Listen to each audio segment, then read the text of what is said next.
So Josh, how do you motivate and retain employees? This is a question we get all the time. My name is Desmond Soon, and this is Josh Spurrell. We are Canada's top leading business consultants, business coaches, and Josh just happens to be a badass CPA and CFO as well too. Josh, you're the author of this book, The 100 Myths of Entrepreneurship versus Chainsaw, and you wrote this book because over the 10 plus years of working with thousands of business owners, you found that there was about 100 myths that were pretty common out there. And in your mission to help business owners to beat the odds, the 96%, to just even get that to 95 or 94, you figured that if you could actually overcome these myths, business owners could succeed. And that's why we're making this video series, right? So today, in your chapter here, where you actually talk about chapter 89 is about employees value their rate of pay the most. That's why we made the video title, How to Retain, Motivate, and Retain. Josh, tell us about this thing, because this is probably one of the most untalked about points of business. People are giving strategies on marketing, on sales, and everything else, but the HR, which is teams, how to retain the teams, is one of the 3 pillars that you always talk about that could take out the legs of a business owner and why they end up in the 96%. So let's talk about this chapter. You also quoted here, only 12% of employees actually leave their job because they want more money. Now, if you thought people were leaving your company because of money, well, guess what? We got news for you. Stick on all the way to the end of the video. We're gonna cover why they're leaving your company or how you can keep them longer by doing a couple of simple, easy things to implement. Josh, what's your take on that? Well, everyone thinks it's about money, right? But it's no different than the business owner when they first start out, the problems being customers, cash, and team. Those are the 3 things, right? Team. And they think they can't get customers because they're not the cheapest. Right. It's the same as thinking, I can't keep employees because I can't pay the most. Right. Okay. Right? Mm-hmm. So you have to understand that somewhere someone is operating as the best in the world in your industry, and they literally have emails from people saying, I will work for you for free to be in your organization. Why is that? Yeah. Why would they want to work for free? Because the rate of pay is not the most important, right? Right. It is number 4 in order. It's actually number 4 statistically when you look at why people leave companies. Well, what is that order, Josh? What is the number 1 priority in employees' minds? The number 1 priority is the ability to progress. Okay. Right? Do they have the ability to progress in their career? Right? That is the number 1. Number 2 being, do they have some semblance of work-life balance? Right? Okay. Number 3. So the third thing that they read is culture. Culture, okay. Does the culture actually align, right? Is this a toxic work environment where everybody's passive aggressive and people there don't like what they're doing, right? Yeah, politicking, yeah. That is number 3, okay? And then number 4 is the pay, right? So if you can get all those top 3 first and the pay happens to be good or reasonable for the conditions, they would stay. That's right. And so it's my view that most people, they try to use pay as the lever for very low level employees, right? I mean, pay should be something that people who have actually progressed in the organization, the people who are really driving the ball down the field, right? The managers who are teaching the frontline employees to actually do that because now they've paid their dues, right?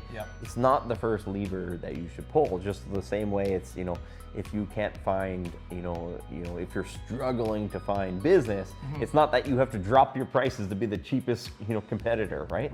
That's not going to be the way this is going to work. You want to be the most attractive, but not in dropping just your prices. That's right. And so once we understand that, we have to figure out, okay, how do we do this? Okay, we have to create progression. We have to create work-life balance. We have to create culture. Okay, what are the action items to do that, right? The number 1 thing that you should start with is the ability to train people. Okay. Right? And how do you do that? When do you do that? So most companies will view training as something that they do once in a while, right? On a worst case scenario, this is like, okay, if we need something, we're going to do a training just because something's broken, so we're going to try to fix it. Okay. Next level up from that is someone who has either quarterly or monthly training sessions. At least they got something in there. They're usually going to cancel them. So, if they have it designed to do, 12 a year, they're going to do 10 or 11 or something. Or quarterly, they'll do 2 or 3, not 4, right? The best practice, though, is you are going to train every single day. day? Every single day with a standing huddle. Okay. Okay. So you have a group meeting where you go through the problems and questions that people are having, right? Yep. Because if someone's having this problem today, someone else is going to have that same problem tomorrow. So the time efficiency of trying to solve it here versus here is way different, right? Right. Yep. That keeps everyone on the same page, okay? Now, number 2 is now you're going to have a deep dive training session. That deep dive training session, you can work on technical aspects. Yep. You can also work on big picture vision things too. Right. Right? So that's your opportunity to have that, okay? And then the third pillar of that is you actually want to have one-on-one time carved out with your employees, right? Yep. It's this mystical thing. It's like, if you want better culture, if you want to have people understand that they have, a career path in this organization, it's like, do you actually have any time to explain that to them in your calendar, right? And get to know them and find out what they also want and tie that in, or close them on the idea of how your vision, your mission will also help them to accomplish their goals. Correct. As entrepreneurs, we're very, very guilty of living in our own heads. We assume that everybody knows what's in our head. Yep. They just intrinsically know it, even though we didn't communicate it, because we've probably been talking to ourselves, and explained it 8 times to ourselves. We haven't explained it 8 times to them, right? That's right. In fact, you put it here, where you actually said, that normally little consideration has been given to these critical issues. The business owner has overemphasized the rate of pay, and I believe as business owners we're guilty of living in our head and falsely assuming that everyone else in our business is in tune with our thoughts.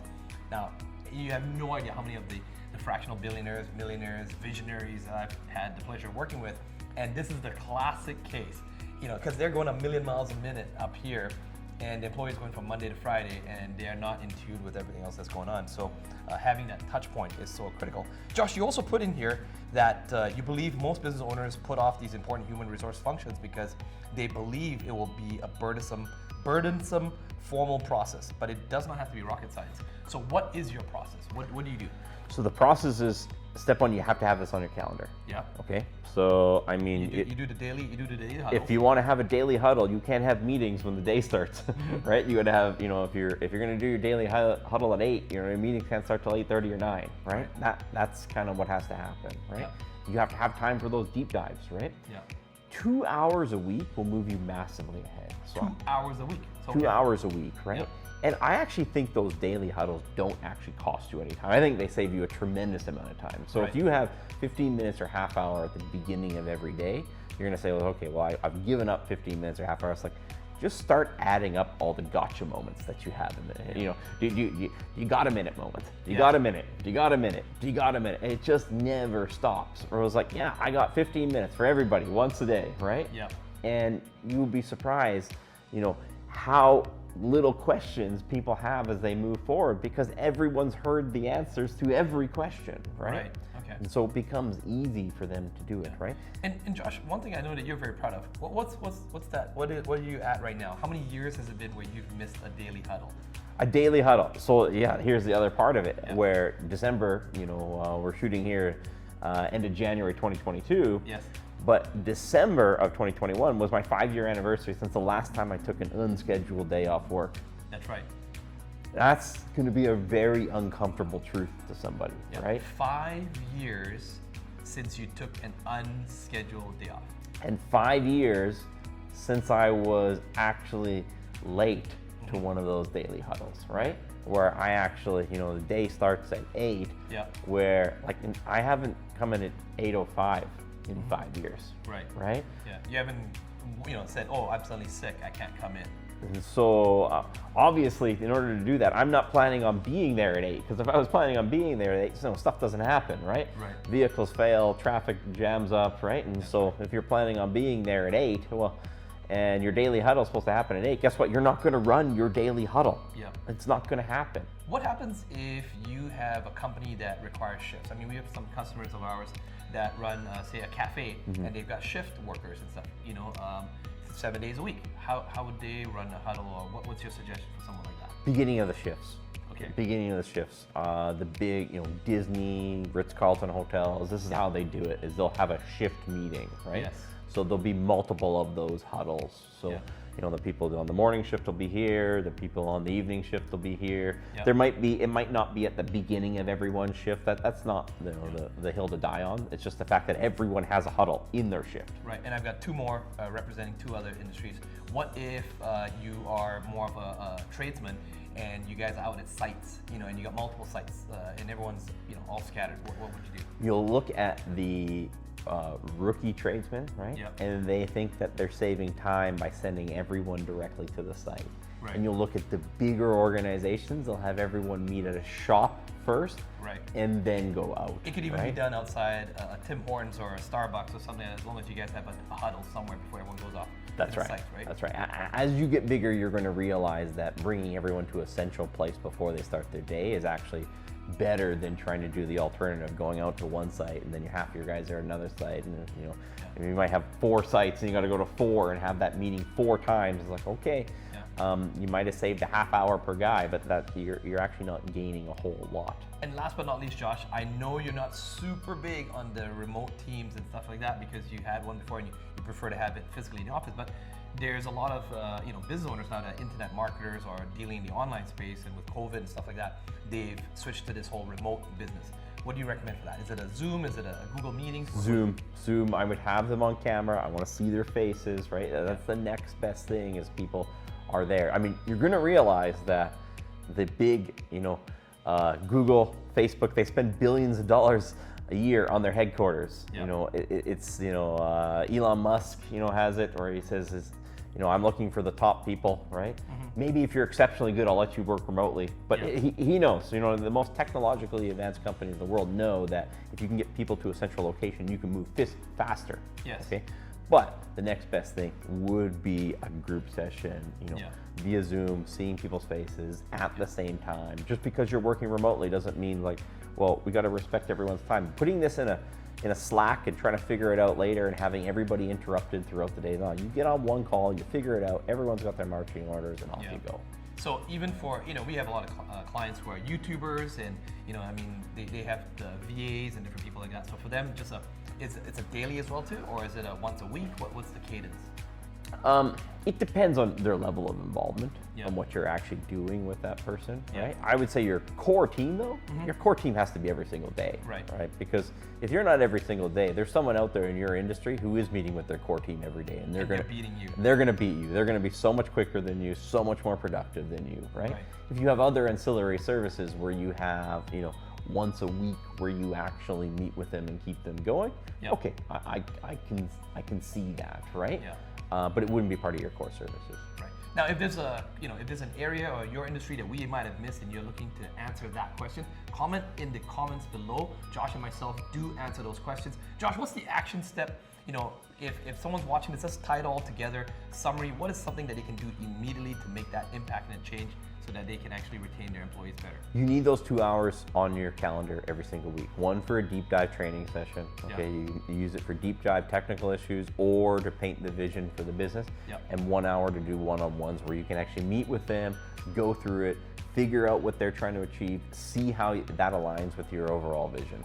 And that is the number one thing. During those one-on-ones as well too, sometimes you also give them, you know, constructive criticism and feedback. Yes. And it's an uncomfortable thing. Is it like a sandwich where you positive, negative, positive? Yeah, you want to, usually that's your default. Yes.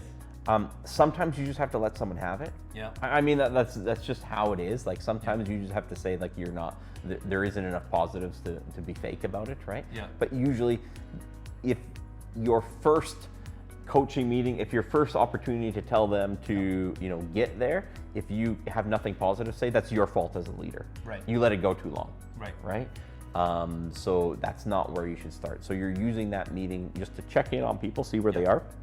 You're using it to congratulate the people who are doing well. Yes. Because if they're doing well and you don't congratulate them, they think they're not doing well, they leave. That's right. And then you want to, you know, usually sandwich positive, negative, positive type things on the people who are a bit of a challenge, and then maybe on the other tail end of that distribution is the, you know, shape up, or, you know, next week it's going to be, you know, might be your last meeting, right? Wow. A lot of action steps there. Make sure you implement the daily huddles. Again, if you have any other questions you would like Josh and myself to cover, if you post a good question, we may potentially make another video on it. And hit the subscribe button. Check out the I buttons up here of all the other videos we've got. We'll see you in the next video.